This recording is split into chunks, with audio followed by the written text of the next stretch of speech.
Hi everyone, I'm Sandy Lucas, the Program Manager for the Climate Variability and Predictability Program at NOAA. Thank you for joining us for this webinar series called Years of Maritime Continent and Piston Field Campaign. This is a continuation of the webinars for the CVP program that started several years ago. Today's webinars are being recorded and will be available from the CPO website under the Climate Variability section and Predictability section. If you've missed any of the prior talks of the CVP webinars, I encourage you to view them from our website. All sessions from this series are now posted. The Years of Maritime Continent is an ongoing set of international field campaigns and modeling efforts focused on the Maritime Continent region. YMC is led by the countries of Japan, Indonesia, and the US in partnership with several others. Of particular interest to NOAA and the Climate Variability and Predictability Program is to improve understanding of processes that affect the propagation of interseasonal oscillations, such as MJO, in the Maritime Continent region and its broader regions. MJO is important to local weather and climate, as well as having global teleconnections.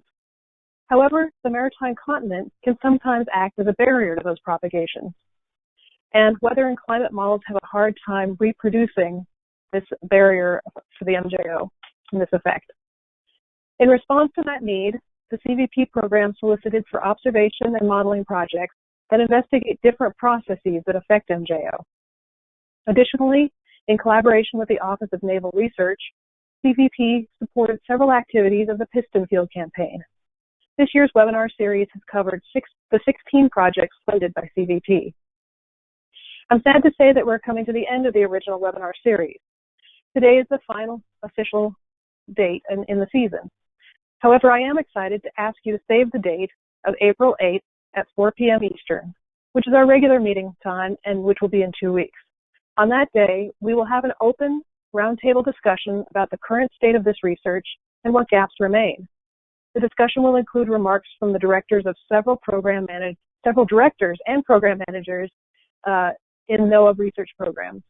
This meeting will be led by Chidong Zhang, and I welcome input from all of you, including those not directly funded by CVP.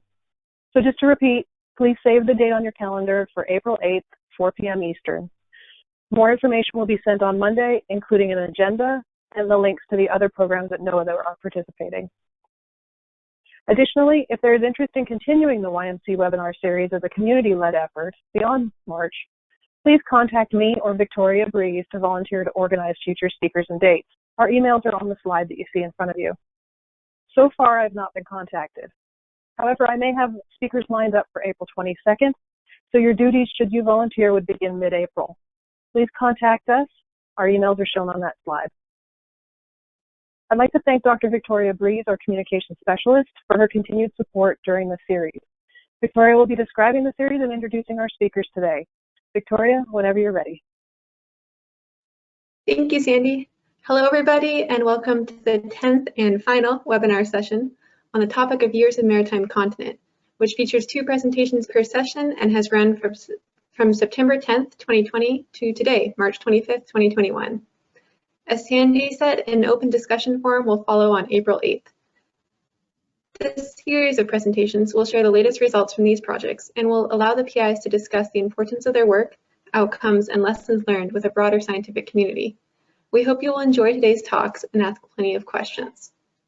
As you listen to the presentations, if you have a question you would like to ask the presenter, please raise your hand. Raise your hand is a feature which you can find on the control panel for GoToWebinar. At the end of the presentation, I will unmute those who have raised their hands so that they can ask their questions using audio. If you have audio problems, I will ask you to please type your question in the questions box, which can also be found on your control panel.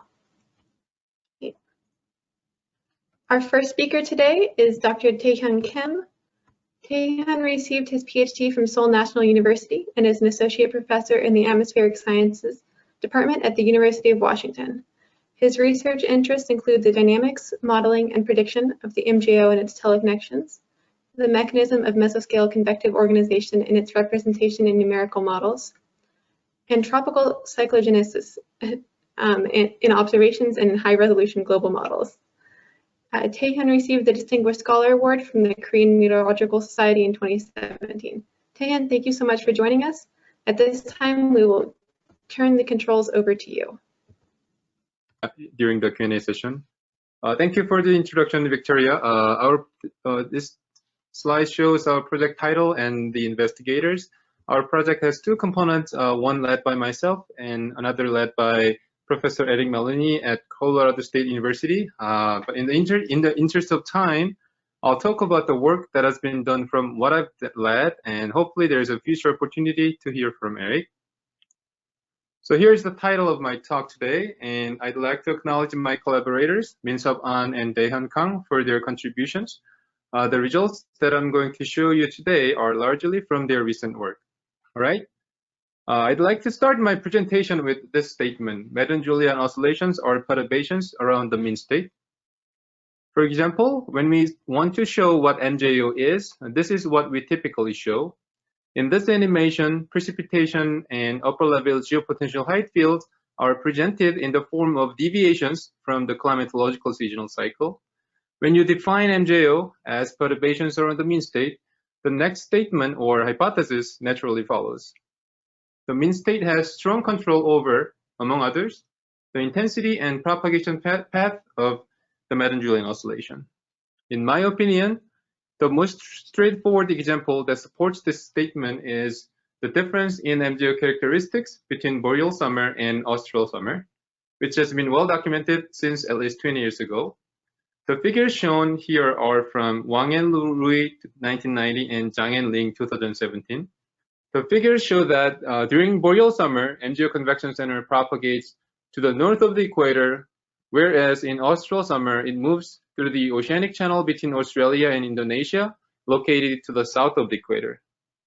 Although the seasonal difference itself doesn't tell us why there should be the stark difference in the propagation path, it genuinely supports the notion that the characteristics of the MJO are strongly affected by the mean state. So the overarching goal of the work that my group has been doing under the support of the NOAA CVP program is to identify and understand the specific aspects of the mean state that determine the salient characteristics of the MJO, especially near the Maritime continent region. Taking the example of the middle latitude Rossby waves, we know what specific mean state properties and how they affect the phase speed of those waves. In this simple example, they are the zonal wind U-bar and the meridional gradient of the planetary vorticity beta. We still don't have a corresponding dispersion relationship for the MJO that everybody agrees upon. And I believe identifying key aspects of the mean state that governs the propagation characteristics of the MJO can help us develop one. All right, with this overarching goal in mind, in this presentation, I'm going to present some results that address the following two questions. Why do some models simulate the MJO better than others near the Maritime continent region? And why does the MJO propagate more smoothly through the Maritime continent region in some decades or years than in others? The first one was well covered by Xianan Zhang as part of this webinar series a few weeks ago. So I'm going to only briefly touch on it, and we'll focus mostly on the second question.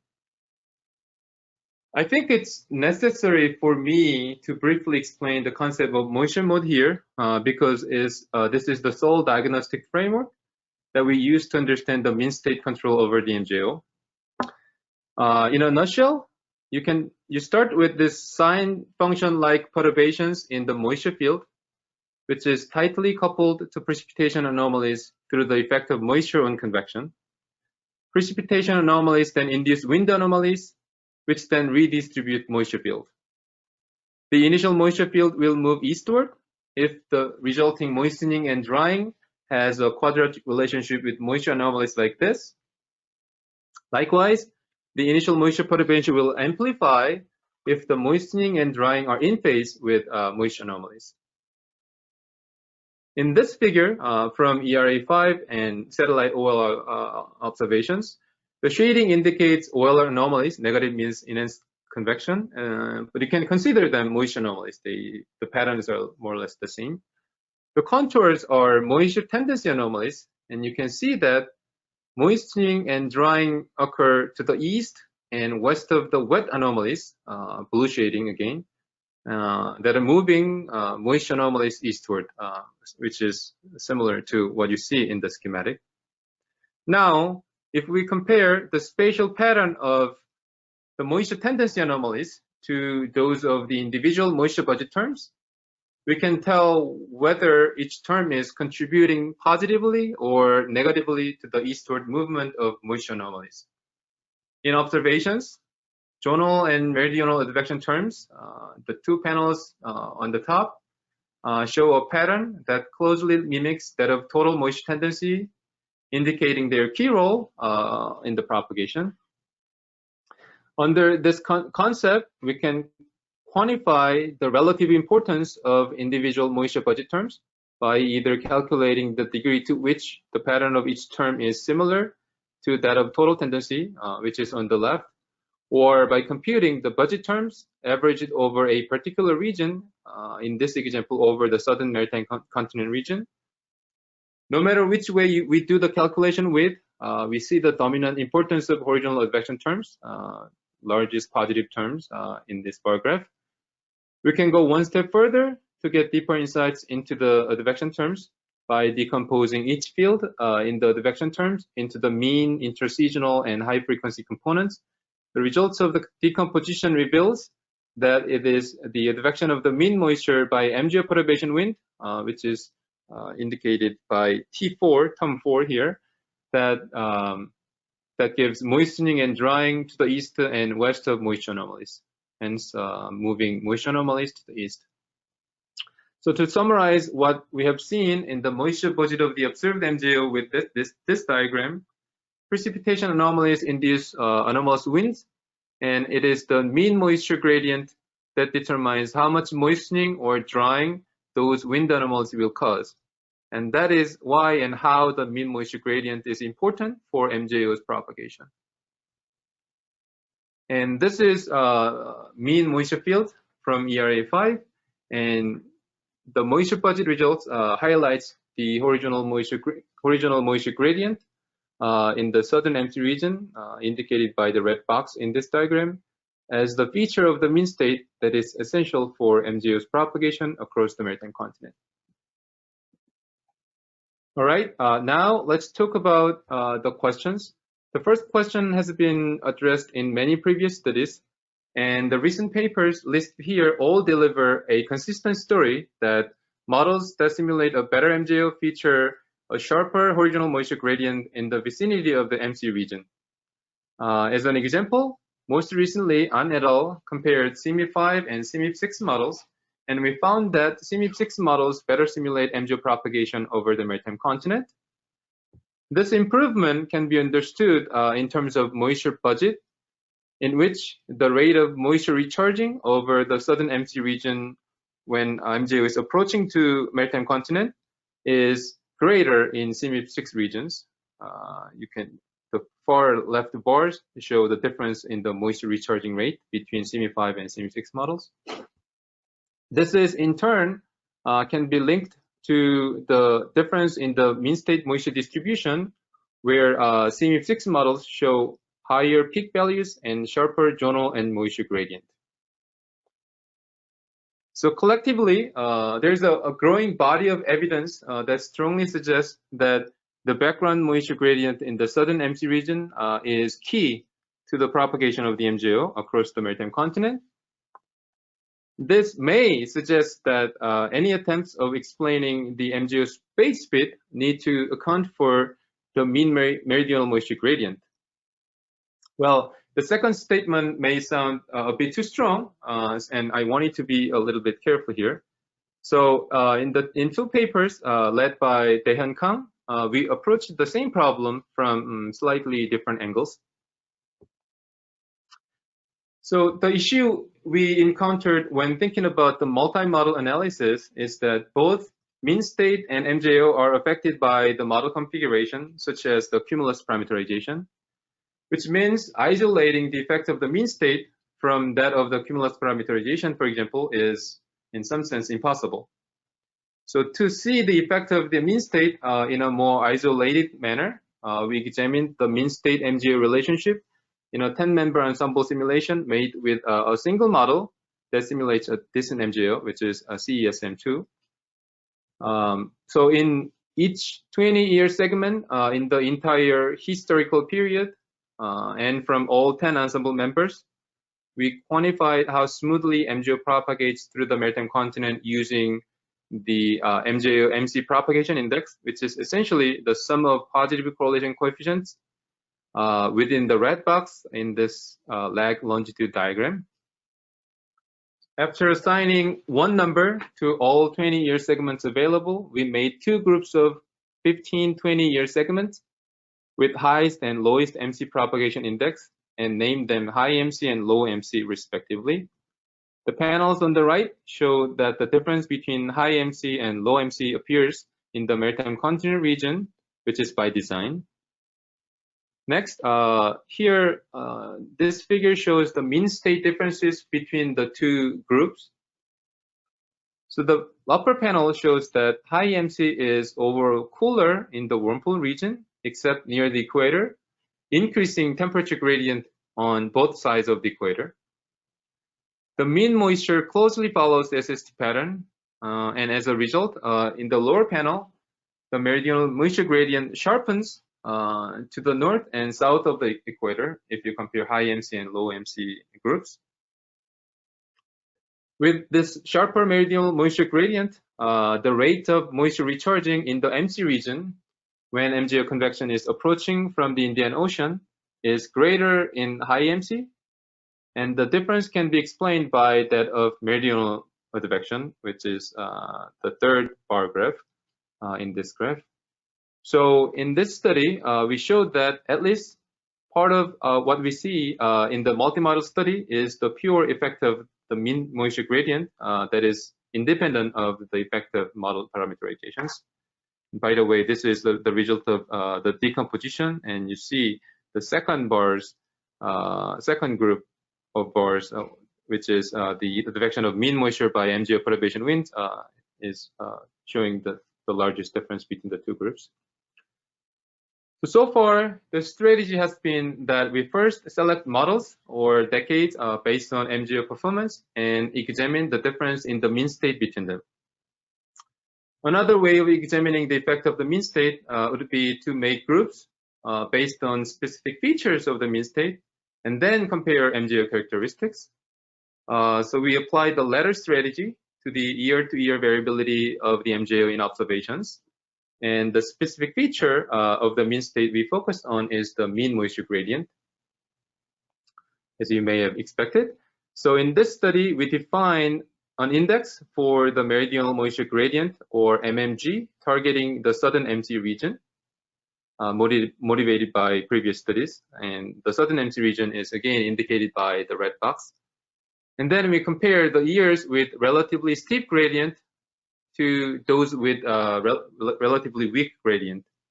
So the goal is to see what large-scale circulation anomalies are associated with the meridional gradient in this region, and whether the moisture gradient has any impact on MJO propagation. So first, here are the SST and wind anomalies in the upper panels and moisture anomalies in the lower panels during years with relatively high on the left and low on the right MMG in the southern MC area. So these are anomalies in the seasonal mean.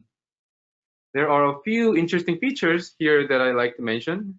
First, even though the MMG index is based on a small region on one side of the equator, the anomalies associated with high and low MMG show large scale patterns that are highly symmetric to the equator. Second, the moisture anomaly field shows that in the high MMG years, dry anomalies straddling the equator steepens meridional moisture gradient, and the opposite is the case in the low MMG years. And considering that the climatological precipitable water peaks near the equator, this pattern shows that the moist pool in the vicinity of the MC expands and contracts in the meridional direction in the interannual timescale, and that's what governs meridional gradient in the southern MC region. And we also see large moisture anomalies in the Pacific region.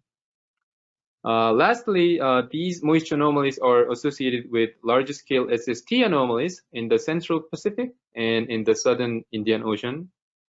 suggesting that this meridional expansion and contraction of moist pool is associated with some low frequency variability in the climate system.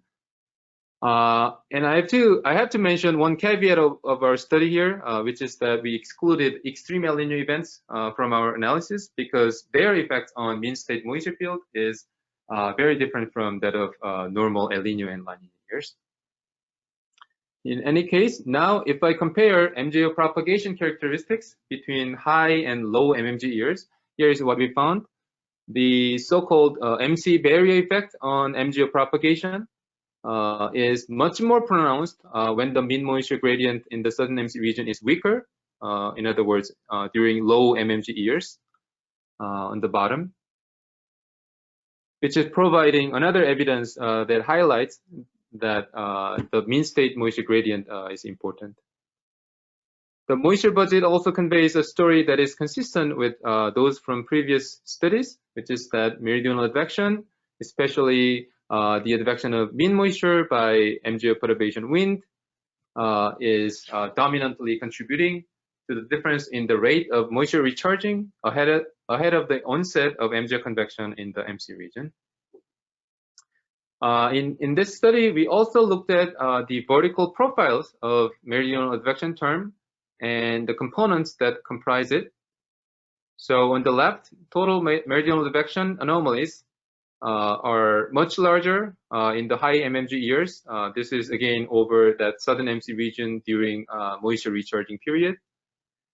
And so the total meridional advection term is shown with a solid line, and the dashed line is the advection of the mean moisture by perturbation MJO wind. And we can see that that mean moisture advection term explains most of the total moisture advection term, especially above the boundary layer. The middle and right panel here show that the difference in meridional wind anomalies in the troposphere above the boundary layer and below 300 hectopascal is small, and the difference in moisture advection comes mainly from the difference in the moisture gradient. So, okay, in answering these two questions, we found that the mean moisture gradient plays a key role on MJO propagation. So, if I go back to this somewhat provocative statement, so maybe we should accept the second statement here. Now, we try to ask an even more provocative question and thought about some possible ways to test whether a steeper meridional moisture gradient is a necessary and a sufficient condition for MJO propagation. So we went back to the observations and looked at the seasonality of the MJO. On the left, MJO variance in OLR shows, which is in shading, shows a marked seasonality in the southern MC region, and strong signal appears only in DJFM and not in other regions, which is well documented. If you look at the mean state moisture field, which is on the right here, moisture gradient alone cannot explain the difference between DJFM and the following 2 month AM, because moisture gradient in AM is as steep as in DJFM. Furthermore, moisture variability associated with the MJO shows essentially no difference between DJF and AM. The moisture variability on the right is higher, where moisture gradient is steeper. And in that regard, we see no difference in the southern maritime continent region between DJFM and AM. But MJO convection variability exhibits a stark difference between the two seasons. So what's going on? I mean, doesn't seem like the moisture gradient itself is not is a sufficient condition, or maybe moisture mode framework is unable to explain the seasonal difference. So to resolve this conundrum, we need to go back to this simple schematic and remind ourselves of one important step in the inner workings of moisture mode. What is assumed here is that moisture anomalies can be translated into precipitation anomalies. And typically, in the linear moisture mode models, the relationship between the two takes the following form. And there is a constant parameter tau c, or convective moisture adjustment timescale, that characterizes the moisture sensitivity of convection. A small tau c means a higher moisture sensitivity, and vice versa. And it turns out that the moisture sensitivity of convection is vastly different between seasons. The figures here show joint histogram of moisture anomalies on the x-axis and precipitation anomalies on the y-axis. Although a positive slope appears in all panels, the slope is much steeper in DJFM than in other seasons, which means same moisture anomaly can cause a lot greater precipitation anomaly in DJFM. In AM, in contrast, moisture anomalies can have little impact on convection, and with weak anomalous precipitation associated with them, moisture anomalies have much less power to induce circulation anomalies, and it may explain why MGO variability is suppressed in AM despite of large moisture variability there. Okay, then why is moisture sensitivity of convection so different between seasons? What is shown here is a similar diagram, but in this diagram, we use the total field instead of interseasonal anomalies. The curve in each panel shows the composite total precipitation value as a function of total moisture, which is featuring the well-known nonlinear relationship between the two variables. One thing that is important about this exponential-like relationship is that precipitation becomes more sensitive to moisture perturbations as the reference moisture value increases. So while the relationship between moisture and precipitation is more or less the same, if you look at the total field between seasons, in DJFM, moisture perturbations are made around a higher mean value, which is indicated with the black dot in the composite precipitation line. And that explains why the moisture sensitivity of convection is greater in DJFM than in other regions.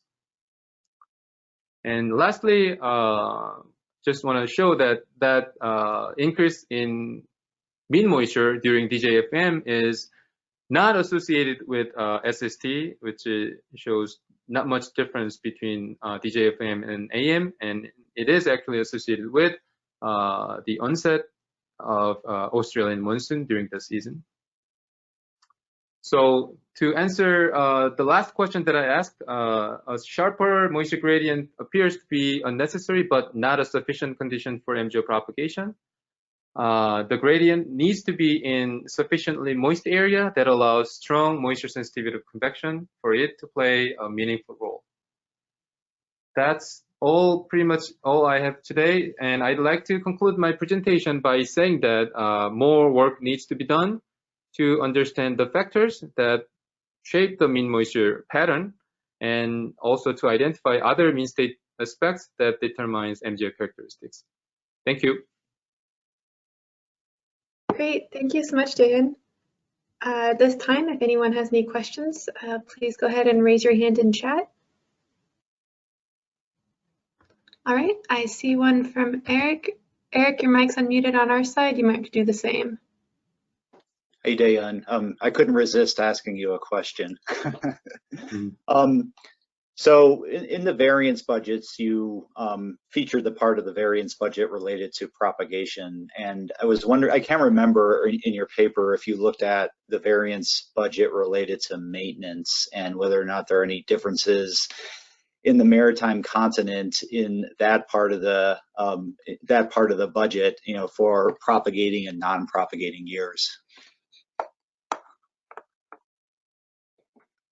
Basically, what I'm thinking is that, you know, the MJO might want to propagate eastward, but if there's nothing maintaining it, it'll die out within the maritime continent region, and if that's a factor as well.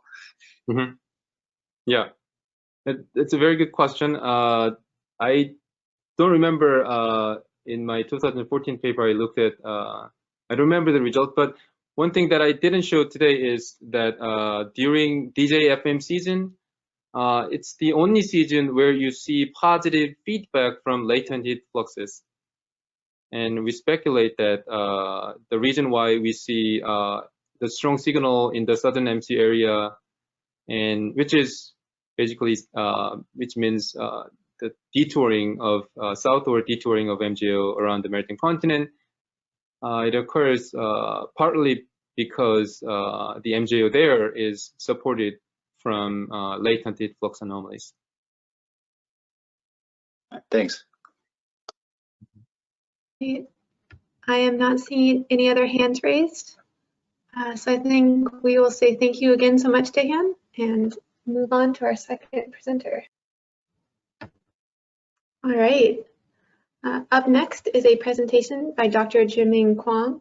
Jiming is the Gordon McKay Professor of Atmospheric and Environmental Science at Harvard University.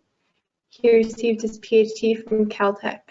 Jiming's current research includes understanding and simulating how tropical convection interacts with the large-scale flows. His work uses novel high-resolution numerical model experiments together with the observational data analysis to guide development of theoretical models.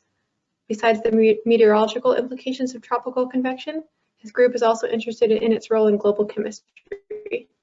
Jiming, thank you so much for joining us. At this time, we will get the controls turned over to you. Thank you, Sandy and Victoria, for organizing these sessions. So the work I want to present is with a number of collaborators, David Adams from the National Autonomous University in Mexico, and Suyue Chen is a visiting student, or was a visiting student from Peking University. Dima is postdoc. Giuseppe was a postdoc on the project earlier, but now he's on the faculty at University of Hawaii. And Nathaniel Wong is a new student on the project. So I think Dehong actually set up the stage very well. So I will be following him and talking about similar matters. So the maritime continent seem to have an effect on the MJO, and the MJO modulation of the rainfall seems also quite different over the maritime continent compared to the surrounding oceans, as seen in this figure from Adam Sobel's paper. And in a nice paper by Jidong Zhang and Jen Ling, they pointed out two types of barrier effects here. One, some events of the MJO will get blocked by the maritime continent. In other cases, when the event can pass through, their strength gets weakened over the maritime continent. So what I want to do is to look at this effect from a moisture mode perspective. Dehong introduced that as well.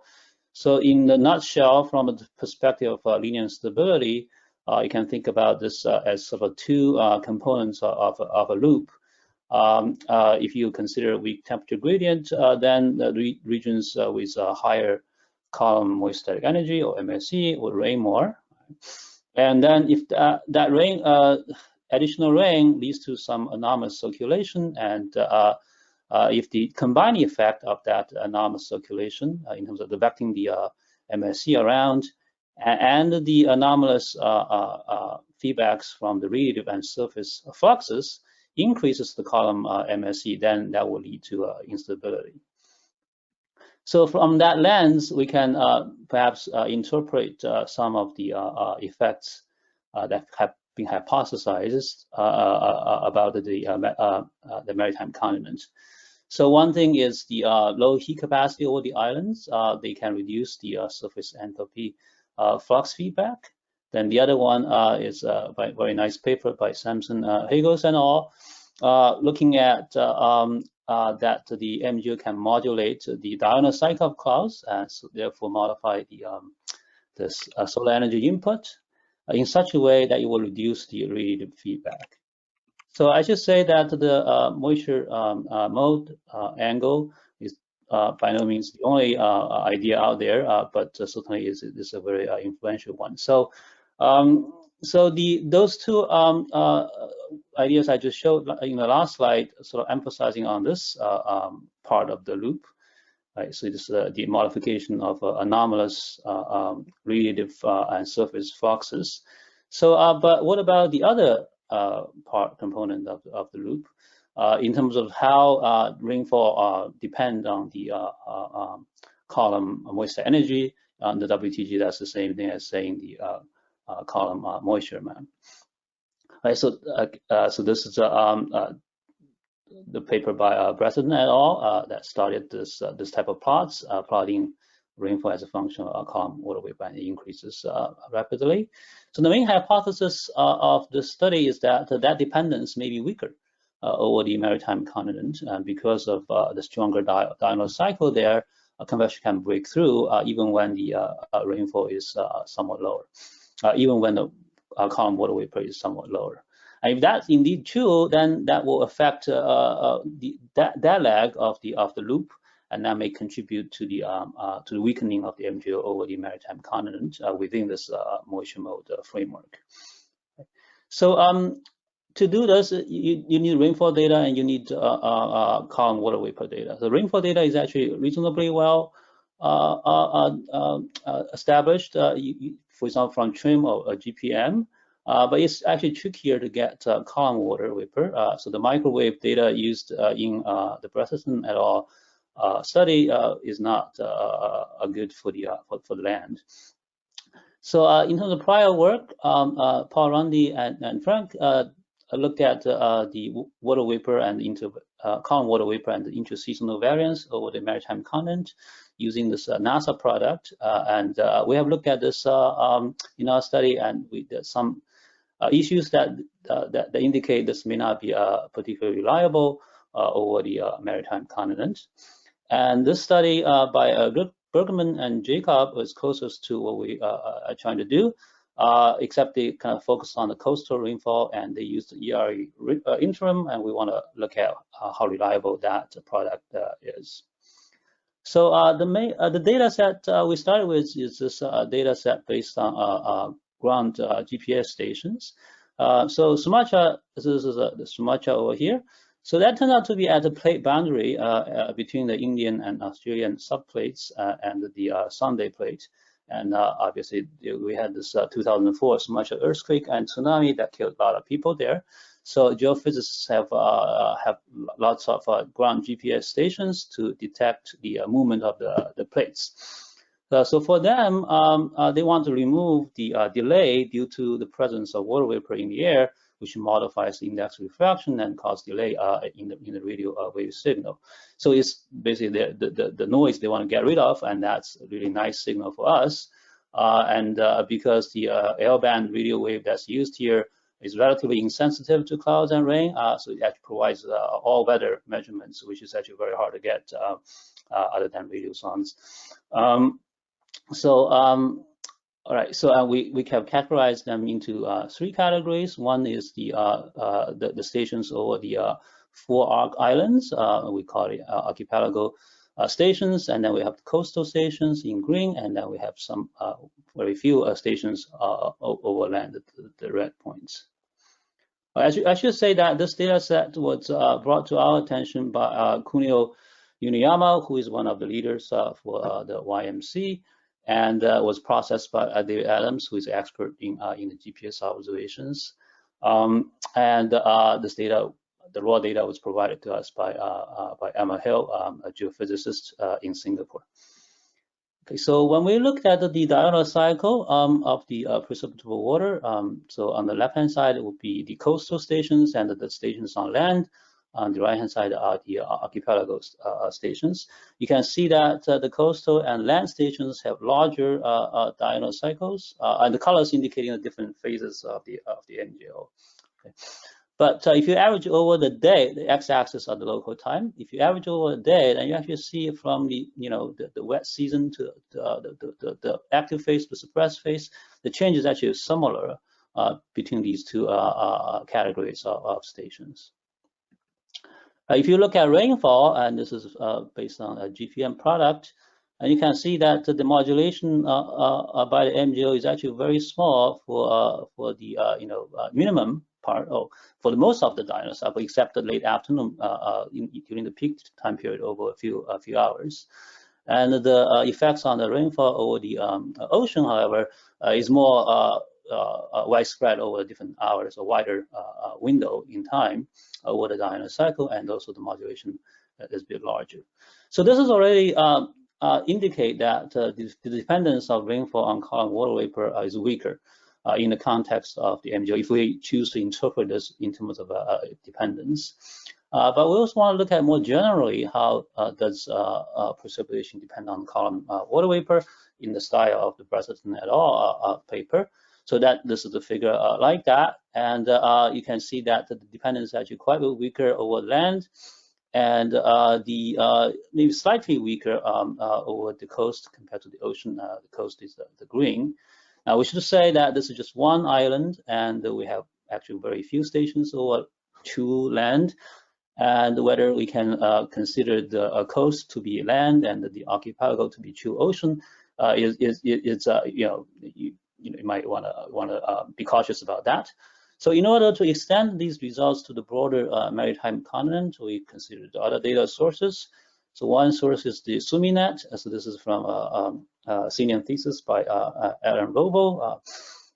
So there are quite a few stations, 10 stations on this map, and they tend to be near the coast. And when you look at these data and separate them in terms of the distance to the shore, you can actually see a bit of dependence. The dependence becomes weaker as you go more inland than if you are closer to the shore. But in order to get better sampling, we looked at the GPS radio occultation from Cosmic 1, and I think Cosmic 2 has been providing data now for more than a year now. So this is sort of the coverage you can get from Cosmic 1 over this region near New Guinea. So that the sampling is more or less random in space and time. So when we compared the cosmic radio occultation with the ground GPS, so cosmic radio occultation is great. It's also all weather, but there are some potential issues possible because of refraction near in the boundary layer. So we wanted to compare that with the ground-based GPS, which is more reliable. We also done comparisons with radio sondes. So a couple of comments here. The cosmic measurements, because the radio occultation has samples a larger swath in the horizontal, so resolution is about 200 to 300 kilometers. The SUMINet has probably a horizontal resolution of 20 kilometers or so, so you keep that in mind. But when they are co-located or at least close by, and the comparison is actually quite good. So the red is one-to-one line. Okay. So cosmic data now are assimilated in the ERA products when they are available. So we have looked at the comparison between the Suga, which is the Sumatra ground-based GPS stations, with the ERA5 and ERA interim. We can actually see ERA5 is actually quite a bit better in that the data are more higher density along the one-to-one line, and it's narrower distribution compared to ERA interim. So with that quantification, we decided to use the ERA5 for this part, and this is a rainfall rain rate as function of the column water vapor, and you can see that indeed the dependence is the strongest over the ocean, weaker over the coast. It gets even weaker over the land. And the mountain is a little trickier because it would define mountain to be a surface higher than 200 meters. So because of elevation difference, maybe it's not appropriate to use column water vapor. Column relative humidity may be more suitable. So for this talk, let's just not worry about the mountain part and focus on the other three categories. So, and in terms of modulation by MGO, so this is showing the probability density function of the column water vapor as a function of the column water vapor. This is active phases minus the inactive phases. So we can actually see that the change over land, ocean, and coast are actually very similar. So they correspond to very similar changes in the PDF. So this is the anomaly. If we look at the full PDF, we can actually see, I think the echoes the point that Dehon was making earlier. So MGO is a small modulation of the mean state, right? So here they actually look reasonably similar. So one way to think about this is you start with this diagram over here, and with the MGO phases, you're simply sliding up and down along this curve. Now, if you're over the ocean, then you'll be having a stronger sensitivity in rain rate. If you're over the land, then the sensitivity will be weaker. And that's obviously also seen in the rainfall data directly. This is the probability as function of rain rate, log rain rate. And it's also active phase minus the inactive phase. You see over the ocean, the change is greater in terms of rainfall than over the land. So based on these multiple data sources, both the Sumatra ground-based stations and the ERA5 data, it seems that indeed the dependence of rainfall on column water vapor is weaker over land compared to the surrounding over the maritime continent compared to the surrounding ocean. So then we want to ask some more questions of causation. First is, does the strong diurnal cycle over land cause the weaker dependence of its rainfall on column water vapor? It's a plausible one, but we hope to illustrate that using a limited domain cloud resolving model coupled with a weak temperature gradient to see whether when you impose a diurnal cycle or not, whether the sensitivity will change. So that's ongoing work. The other question we want to ask is, does this weaker dependence produce a barrier effect on the MGO propagation? So we are using regional runs using the WRF model, following the setup by Xu Guangwan, except with the domain extended to the east to include the maritime continent. So, so this is one example of the simulation over the dynamo year. Okay, so we started with October 1st, and so let's just focus on the November event over here. This is from TRIM. You see the eastward propagation across the maritime continent, and the control on does a decent job of this. To credit Xu Guang for that, but it does weaken over the maritime continent. So when we remove the maritime continent and remove the land, interpret the surrounding ocean surface temperatures to those maritime continent grids, you can see the propagation is more continuous across. And if you still don't know land, but put back the diurnal variation in the skin temperature, then you sort of see a break in the maritime continent. So eyeballing seems to indicate that the maritime continent, when it's removed, the MGO can propagate more readily across the maritime continent. But to quantify this is actually non-trivial. So this paper by Kearns and Chen, a nice paper, look at different indices, and they propose this large-scale precipitation tracking algorithm. They argue this is better than ELF-based indices like IMM and OMI. So in this case, they track precipitation features and see how far they go, and the area of the precipitation features will be the amplitude, so how far away it is from the origin, and then this is the propagation across longitudes. So we did the same analysis using the simulations we have. The TRIM, the observation here will be the blue curve over here, similar to what they have over here. And in our case, the simulation is actually pretty similar to each other, except you might note that when you remove the maritime continent, you might say the system propagates further to the east compared to the control, which is the red. Okay, removing the maritime continent is the yellow. So this is a little bit different from what we got from that nice paper by Samson Hagos et al. In that paper, they also look at the same event, but with different model setup. Also the WRF model, but different setup. In that case, you see that they actually did ensemble simulations. And this dark color here is the control, and the red are the case where they remove the diurnal cycle over the maritime continent by removing the diurnal cycle in the solar insolation. Is a very clever experiment.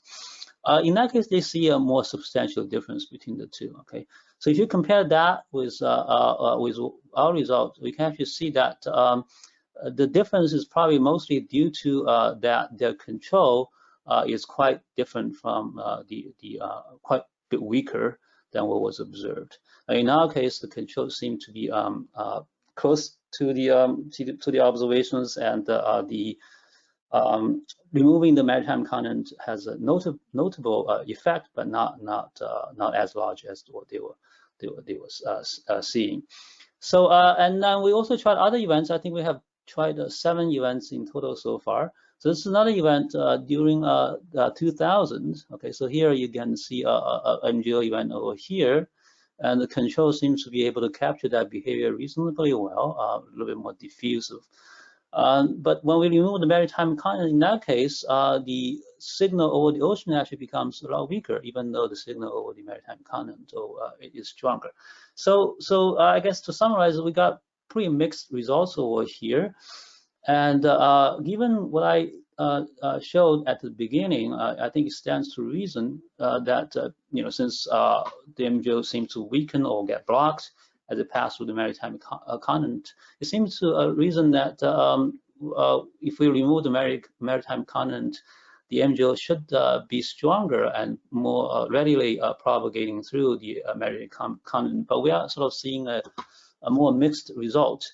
And I think the way to deal with that would be to look at more events and try to get some kind of statistical result to see how many events the maritime continent removal of the maritime continent helps the propagation or weakens the MGO. Okay, so that's sort of where we are, and here are my concluding remarks. So I think the first part is more robust.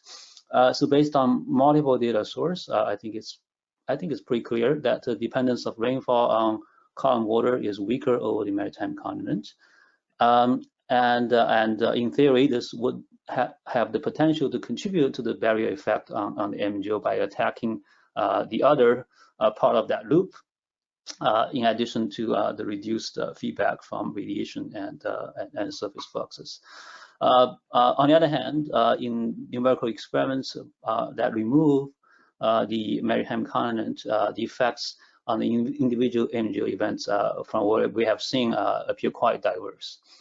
We don't really fully understand why, and we would need to do more events to get a statistical robust results, and also how to quantify these crossing or non-crossing. I think we need to work on that more as well. Okay, that's it. Thank you. Great, thank you so much, Jiming. If anyone has any questions, please use the raise your hand button on the left-hand side of your control panel.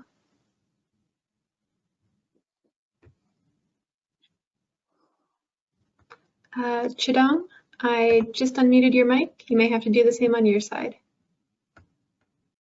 Hi, Jimmy. Nice talk. My question is about your last simulation where you removed the maritime continent. Your simulated MGO became stronger. So can this be explained by the sensitivity of precipitation to the column water? So are you talking about this particular one? Right. Yeah, in this case, when you remove the maritime continent, the MGO actually got weaker, especially over the ocean. So the rightmost column figure is the one when the maritime continent has been removed. The middle one is the control. So right, this would be opposite to what we expect to see. No, what I'm asking is, have you specifically looked at the sensitivity of precipitation to column water vapor in these two cases?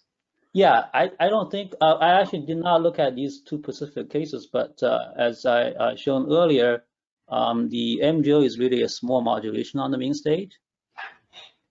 So in the mean state, certainly you still observe that dependence of the rainfall on the column water vapor. So I would not expect this to have a dramatically different dependence in this case. Okay, unmuted myself. So yeah, very nice talk, Jiming. So I mean, from the perspective of considering MGO as deviations from the mean state, in these simulations where you remove maritime continent or change or remove diurnal cycles, there has to be some drift from like observed balanced state, which is like probably from some reanalysis product, toward another world where there's no maritime continent or no diurnal cycle. So do you have any thoughts? In my view, I mean, that's probably why you have this diverse responses.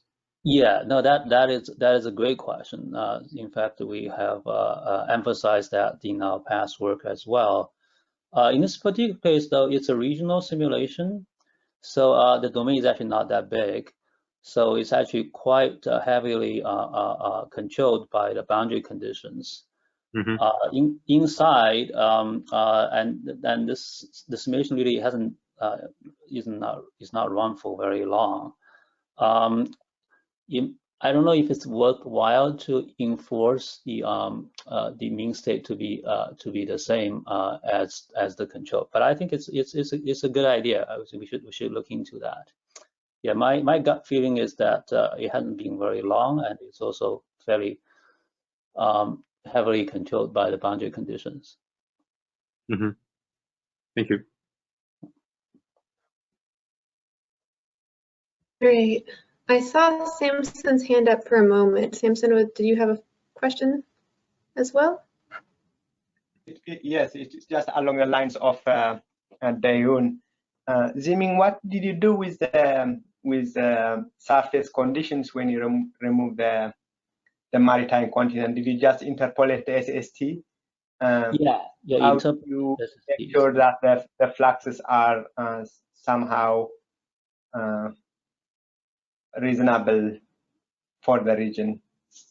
Well, reasonable. So it will certainly be different from when it had land on it, right?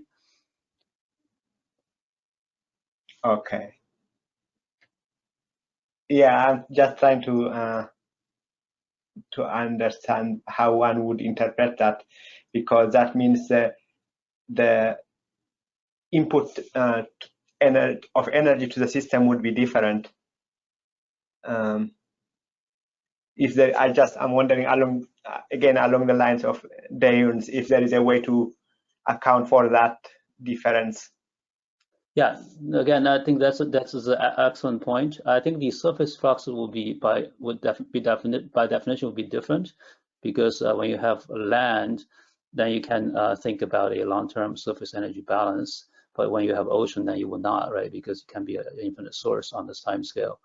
But I think the question, the point of we could certainly try to make the mean state stay the same as that in the control.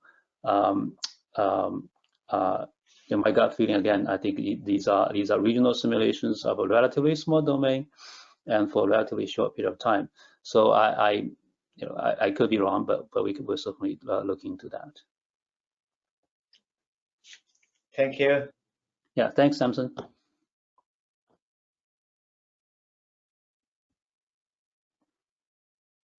All right, I don't see any other hands up, so I think we're all set. Jiming, again, thank you so much for sharing your time with us today. Oh, thank you. All right. And again, I would like to thank all of you for joining us for this final set of presentations in our series on Years of Maritime Continent. I would especially like to thank today's presenters, Daehyun and Jiming, for taking the time to share their work with us. The recording of today's webinar will be available within the next week on our website at cpo.noaa.gov/cvp/webinars. Again, our open roundtable discussion will be on April 8th, 2021, and keep an eye out on your emails for some invitations sent out early next week. We hope to see you then. Thank you all.